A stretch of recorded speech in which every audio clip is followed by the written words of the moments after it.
Ako po si Villamor Ordonez Camilang Jr., 50 taong gulang, taga Villasis, Pangasinan. Brain stroke survivor sa pamamagitan ng biyaya ng Diyos.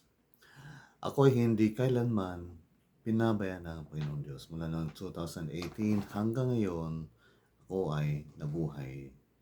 Ang Diyos ay mabuti sa lahat ng panahon. Tayo magtiwala sa Kanya. Ang Diyos ay mabuti sa lahat ng panahon.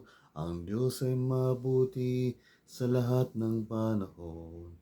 Ang Diyos ay mabuti sa lahat ng panahon. Purihin ang ngalan niya. Ang Diyos ay mabuti sa lahat ng panahon. Ang Diyos ay mabuti sa lahat ng panahon. Ang Diyos ay mabuti sa lahat ng panahon. Purihin ang ngalan niya. Purihin ang ngalan niya sapagkat siya ay mabuti. Purihin ang ngalan niya sapagkat siya ay mabuti. Sapagkat siya ay mabuti.